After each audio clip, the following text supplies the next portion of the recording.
Good morning or good afternoon. I know I had to miss class today, school today because of training that I have to attend, and I decided to just go over the first classwork you're supposed to do, so that you kind of have an idea what to do. You should be able to do it without any help if you had watched the videos for the homework. If not, then you guys gonna struggle. So again, if you still don't have any idea how to do problems like this, make sure you watch the video over again. Okay, so I'm gonna go over like number one, number three, and number four on this classwork. This is the one that says Unit 4, Day 4 classwork. So this is more on the inverse function.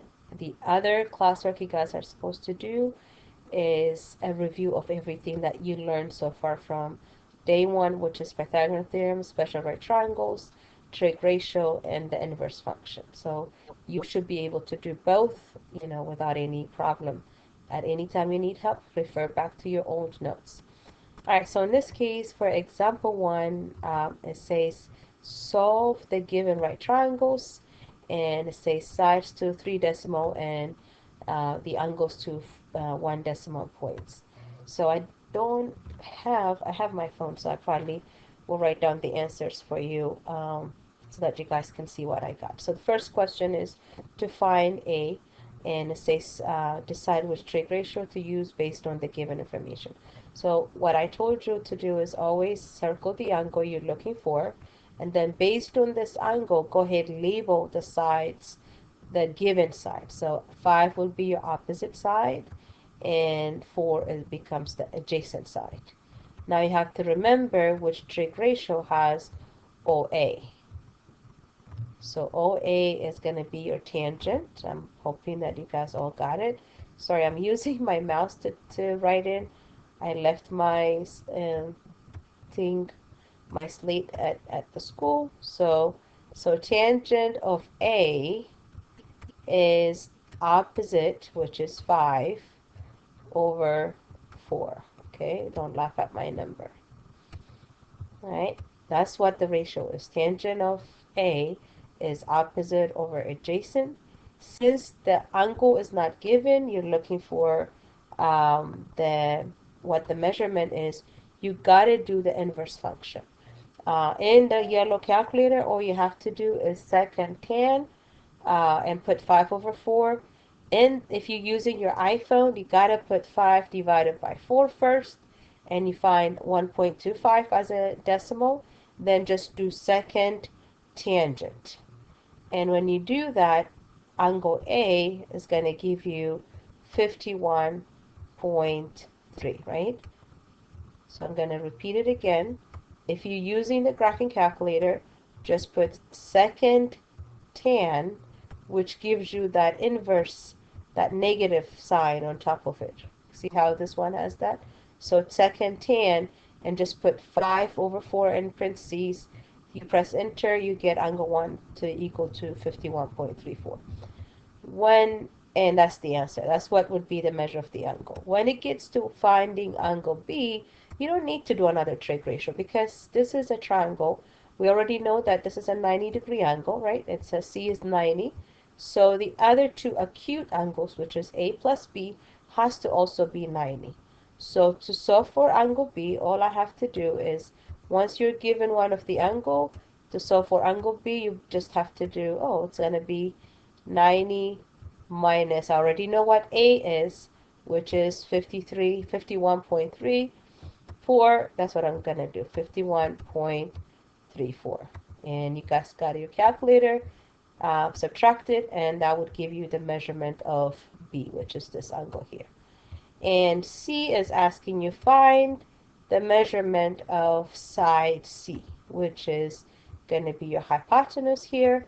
So we are simply using A squared, B squared, C squared.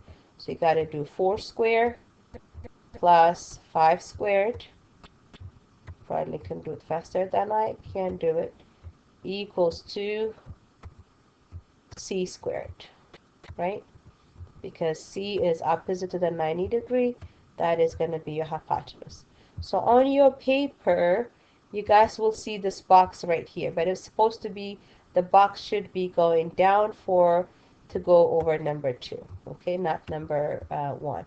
So when you add these two numbers, you get 41, and that equals to c squared, and then just find the square root of 41, which is, so the square root of 41, which is difficult to write. And I'm sure you guys, this is 41. I'm hoping you guys are listening to me, then you guys will be able to get it. So the square root of 41 would be 6.4. Yep, 6.4. And one thing I forgot here is when it asks you, say, side to 3 decimals, so I need to do 6.403 is what I need to do. And then the angle is only 1 decimal, so I don't even need to have this one. So it can be 51.3 would be the answer. Okay. All right. Number 2, the same thing. You want to solve for angle A, circle the angle. What they gave you is the adjacent and hypotenuse. So you can use cos of A. You do the ratio, you find it. Then B, just subtract it from 90. And this is going to be your A. You have to find BC, A squared, B squared, C squared. You can find it. So I'm sure you guys will be able to do this. All right, number 3. It's similar to what we just went over, but what they ask you here, and then again, you don't see this box on your paper, so just write it down. We want you to solve, when the question is asking you solve for the right triangles, or here again, number 7 and 8, it asks you solve for each of the following triangles. It asks you to find the length of each side and each angle. They want you to find everything. What is each angle going to equal to? What is each side going to equal to? That is not given. Since they already gave you B, you don't need to find B. They already gave it to you. So in this case, A is the easy one because they already gave you B. So to find A, all you have to do is 90 minus the other angle, which is 26, right? That would be your A. And then when it comes to finding BC and AB, you gotta use your trig ratio. So I'm gonna make BC my X to make it easier, and I'm gonna make this my Y. So what I'm gonna do is just circle my angle based on this. This is the opposite side. It means different color. This is my adjacent side, and then this is my hypotenuse, right? Based on B, since they already gave me B. So first I'm going to solve for my adjacent side, which is X. So based on this, I have OA. OA is going to be what? OA is tangent. Very good. I hope you guys got it. So I'm going to write tangent of 26 because they already gave you the degree. So you can't just say tangent of B. They already gave you what B, the angle is. So I'm going to say tangent of 26 is opposite, which is 2 over adjacent, which is X, right? And then once you get this, if you guys remember day 3, when we're going over this, if the denominator is a variable, instead of cross multiply, you are dividing it. So X is going to be 2 divided by tangent of 26. Okay, that's what you're going to put. That will give you what X is. So just put 2 divided by tangent 26.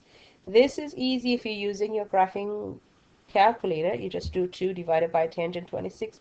And again, if you guys are not getting what I have, that means the mode needs to be changed into degree. So you go to mode. The third one is degree. That's the one thing you guys have to do. If you're using your phone, that's what I'm actually using right now. So what I need to do is 2 divided by 26. You type 2 divided by 26 and then you press tangent. And then you have to press equal. Okay? So I'm gonna do it again. 2 divided by 26 tan, and then press enter, and you'll get 4.1 as an answer for X or BC. Okay, that's what I got. 4.100, so I'll just leave it like that. When you try to find for AB for the hypotenuse, let me use a different color. I don't have any space, so I'm going to erase it. I'm hoping you guys already listened to what I said and copy it down. I try not to make it more than 10 minutes to go over. All right, so this one is the hypotenuse and opposite is given. So OH is sine, so I'm just going to say, okay, this one is going to be sine of the angle, which is 26, opposite, which is 2, hypotenuse is y, right? That's the best y I can write.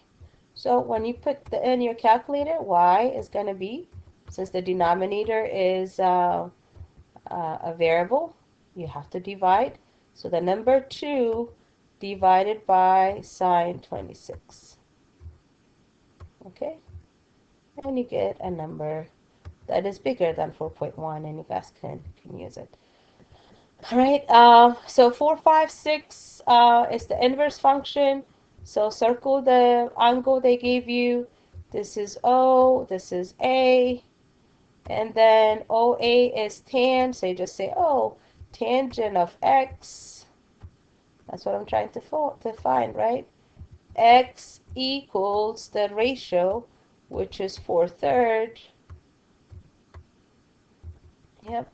Then in your calculator, you do inverse. You press second tan, you put 4/3. The same thing here. This label and just go ahead and do it. You should be able to do this without any problem. When it gets to number 7 and 8, they're asking you to solve for the angle. This is a giveaway, right? This is 18, the square root of 3. This is 36. Remember, long leg, short leg, hypotenuse. That's what you guys have to do. That's because it has the square root of 3, and this is double the 18. So you should remember to do that. So this is it, guys, for the first classwork. And I think it's better if I just open the other classwork and we get to do it here. Sorry, well, let me pause it. Alright, so this is the other classwork you guys are going to be working on today. And as you guys can see, this is more of a review, okay, from day 1 to 4. So starts by going through the, simplifying radicals, right? Complete, no decimals, guys. Don't give me any decimals. Simplify it to the lowest term you can. Okay, that's the first part. If you don't know how to simplify, go into YouTube and find a video that shows you how to simplify radicals and figure it out. Okay. The second portion, which is 13 to 15, is find the value of y. This is the same thing, a squared, b squared, c squared. That's what you guys have to do. And solve for the missing side, a squared, b squared, c squared equals to c squared. And always identify which one is your c. It's opposite to the hypotenuse. That is your c. This is your c. And this is your c. If you don't confuse your c's, you will be perfectly fine. The other thing is when you have problems like this, okay, let's just to help you with this one, I'll put 6 squared plus y squared is going to equal to the square root of 85 squared, right? But the square root of 85, when I'm squaring it, it's just going to be 85, okay? When you square this, make sure you use the whole parentheses if you don't believe me, and you'll see that it's going to give you 85. So this will give you 36 plus y squared equals to 85, okay? And then you subtract 36 from both sides and then simplify it to the smallest radical form, okay? For problem 16 to 19, it says decide what kind of triangle each group of numbers makes after checking if it is a triangle. That is the keyword. You cannot classify something unless you know it is a triangle. So check if it's a triangle. How do I check? I add the two smallest one, a plus b, has to be greater. Cannot be equal or less, has to be equal to c. That is how I check if it's a triangle. Once I know, yes, this measurement can be a triangle, then I do a square plus b square, and then is it equal to c square? If it is, it's right. So I just put this. I don't know if it is equal or greater. If c is more, it's obtuse. If c is less, it is acute. And it's on your board, and it's also in your notes. So refer back into your notes. I feel like I'm looking at you guys and talking to you. All right, because I don't want to come on what is on Thursday and you guys have not completed this and coming up with an excuse. Oh, I don't know how to do this. That's not going to be acceptable. All right, number 2021. Finding y for both is easy because they already give you the angle here, right? They give you 39 here. So to find the other angle, all you do is 90 minus 14, right? I feel like calling some of your names now. Okay, and then you guys got y. That's how simple it is. To find this y, you do 90 minus 39, you get y. Now to solve for x, I'll circle my 14 or the given angle. You can even do the y, since now you know what y is. So this is adjacent, and this is hypotenuse, right? So what is AH? Cos. So you do cos 14, x over 39, and you cross multiply. If the angle is given, you don't need to do second. You don't need to do inverse. So be careful. The same thing here. Circle the angle. So for opposite, adjacent first, and then solve for adjacent and hypotenuse next. Kind of have to do it one at a time. 24, 25 is a word problem. Here is more problems to help you. After you do this, guys, there's no excuse that you can't do. This is 60-degree here. And some of it, like the 45, 45, 90, the 30, 60, like you see this 60, don't even try to use trig on this one. Use what we learned in day 2. Special right triangles. Just do leg, hypotenuse. Remember? And then short leg, long leg, hypotenuse. Alright guys, that's it for today. I hope you guys get a chance to do everything that I asked. Both classwork will be checked, and there's also a homework for day 5 or day 6 that you guys have to take home and watch an ed puzzle to do it. Please, finish this. Use the time in class wisely. You have an hour and a half to finish 2 classwork, so that's more than enough time. Alright, I'll see you Thursday. Bye.